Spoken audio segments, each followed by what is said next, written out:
friends, this is Mansi Goswami from the Bioscience Arena. So in today's video we are going to discuss what is the derivatives of monosaccharides. Monosaccharides के क्या derivatives होते हैं हम इसके बारे में discuss करेंगे, जिसमें कि 4 डेरिवेटिव्स हम पढ़ेंगे मोनोसैक्राइड्स के कौन कौन से। पहला है sugar acid, sugar alcohol, amino sugar और फोर्थ वन इज ग्लाइकोसाइड्स। अब इससे प्रीवियस वीडियो में we have already discussed what is carbohydrate, their properties, classifications. Monosaccharides के बारे में अच्छे से जान लिए, इसकी स्ट्रक्चर, प्रॉपर्टीज के बारे में बहुत अच्छे से जान लिए, जैसे कि क्लासिफिकेशन भी है मोनोसैक्राइड्स के, एल्डोसिस, कीटोसिस, जो कि फंक्शनल ग्रुप के बेस पे हैं, ये हमने पढ़ा। कार्बन नंबर जो होता है किसी भी मोनोसैक्राइड में कितने प्रेजेंट है, इसके बेसिस पे भी क्लासीफाई किए गए हैं, जैसे कि 3 है तो ट्रायोसिस, 4 है तो टेट्रोसिस, इस तरीके से वो भी हमने डिस्कस कर लिया है। साइक्लिक फॉर्म जो होती है ग्लूकोज की वो भी हम डिस्कस कर चुके हैं। इसी के साथ एनेंटियोमर, म्यूटारोटेशन, एपिमर्स, हेमीएसिटल, हेमिकीटल ग्रुप ये क्या होते हैं इसके बारे में डिस्कस कर चुके हैं। एनोमर्स के बारे में, एनोमेरिक कार्बन क्या होता है, ये सब हम बहुत अच्छे से पिछले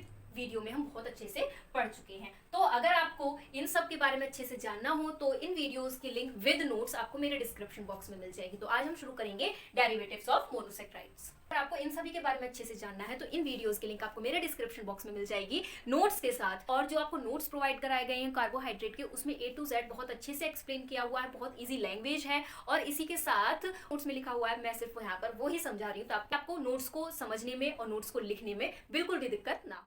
तो सबसे पहले हम बात करते हैं ग्लाइकोसाइड्स के बारे में, जो कि पहला डेरिवेटिव है मोनोसैक्राइड का। तो जब हेमीएसिटल ग्रुप शुगर का रिएक्ट करता है अल्कोहल के साथ तो एसिटल बनाता है। अब ये हेमीएसिटल क्या है, पिछले वीडियो में भी हमने डिस्कस किया था कि एल्डिहाइड ग्रुप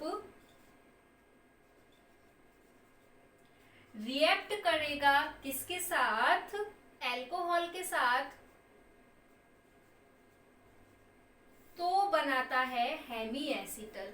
ऐसे ही तो जो ये हेमीएसिटल बनता है हमारे शुगर में जो प्रेजेंट होता है, वो जब अल्कोहल के साथ रिएक्ट करेगा तो एसिटल ग्रुप बनाता है।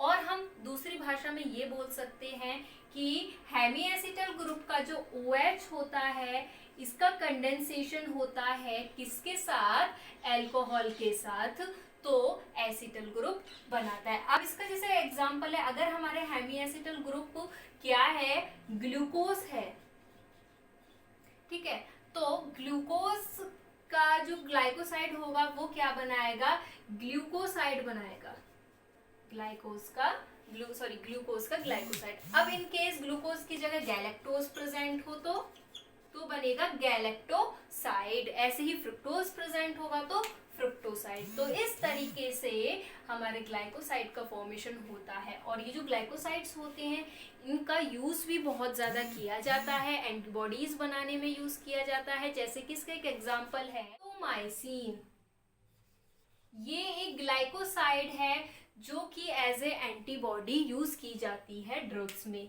अब उसके बाद एक और इसका एग्जांपल है जैसे कि ओवाबेन।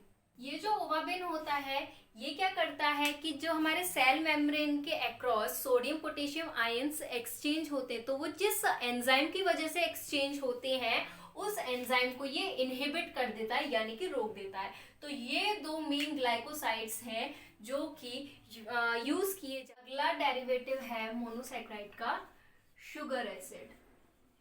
अगला हमारा डेरिवेटिव है शुगर एसिड मोनोसैक्राइड का। तो शुगर एसिड कैसे बनते हैं, हम ग्लूकोज के रेफरेंस में पढ़ते हैं। तो अगर हमारा जो ग्लूकोज का स्ट्रक्चर है, तीनों ही ग्लूकोज के स्ट्रक्चर दिख रहे हैं, तो अगर ग्लूकोज के स्ट्रक्चर में जो एल्डिहाइड ग्रुप होता है इसका अगर ऑक्सीडेशन होता है तो बनता है डी ग्लूकोनिक एसिड। क्या बनेगा, डी ग्लूकोनिक एसिड बनेगा। अब ऑक्सीडेशन हुआ है यानी कि एडिशन हुआ है ऑक्सीजन का, तो यहां हो जाएगा COOH।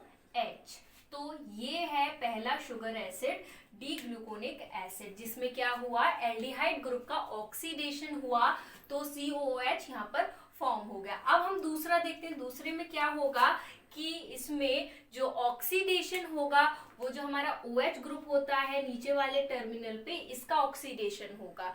तो फिर क्या बनेगा, यहाँ बनेगा डी ग्लूकोयूरोनिक एसिड। और ऑक्सीडेशन होने के बाद यहाँ पर क्या हो जाएगा, COOH का फॉर्मेशन हो जाएगा। अगर जो ऑक्सीडेशन है ग्लूकोज में दोनों ही जगह हो जाए, यानी कि एल्डिहाइड ग्रुप पे भी और नीचे वाले टर्मिनल पे भी हो जाए, तो यानी कि दोनों जगह क्या आ जाएगा, COOH।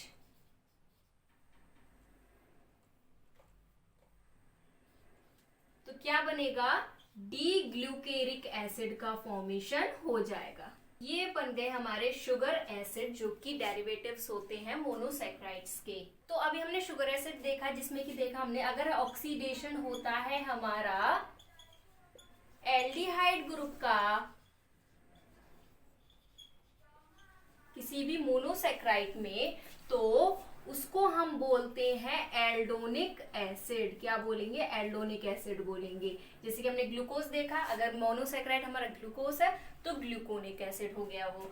अगर हमारा ऑक्सीडेशन होता है नीचे, सबसे नीचे जो कार्बन होता है उसका जो OH ग्रुप होता है, उसका अगर ऑक्सीडेशन होगा तो हम उसको बोलेंगे यूरोनिक एसिड।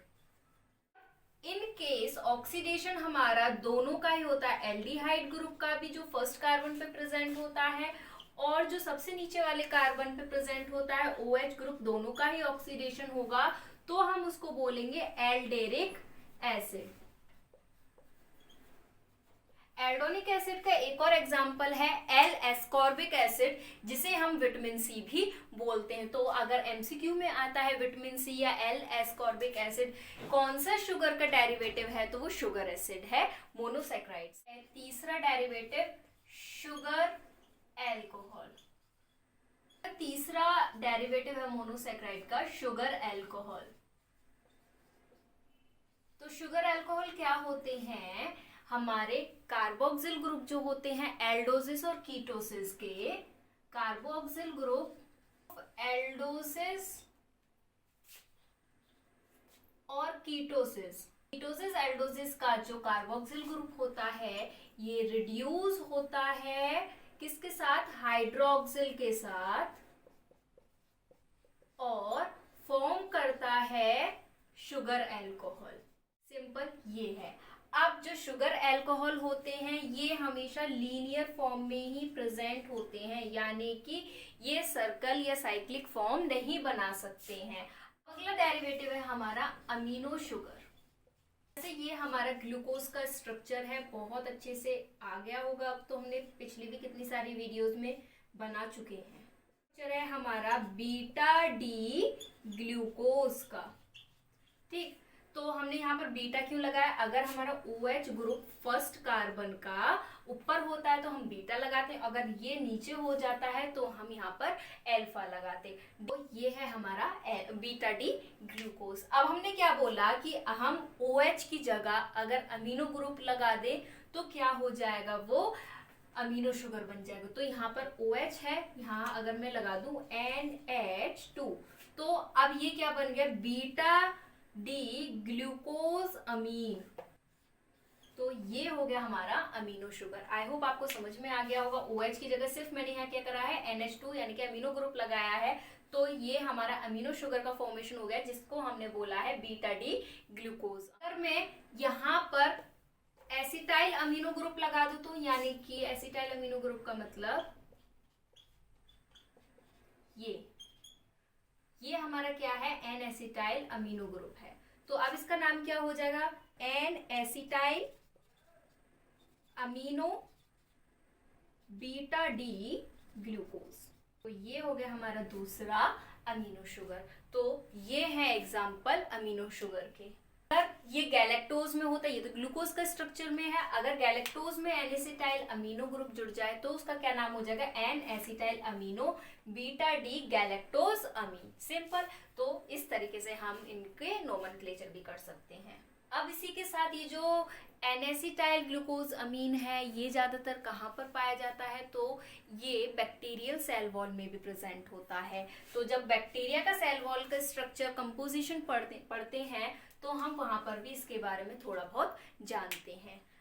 अब यहाँ पर एक टेबल दी हुई है, abbreviations for some common monosaccharide residue, यानी कि जो मोनोसैकेराइड रेजिड्यूज होते हैं उनको हम शॉर्ट फॉर्म में इस फॉर्म में भी लिख सकते हैं। तो ये उसकी टेबल है।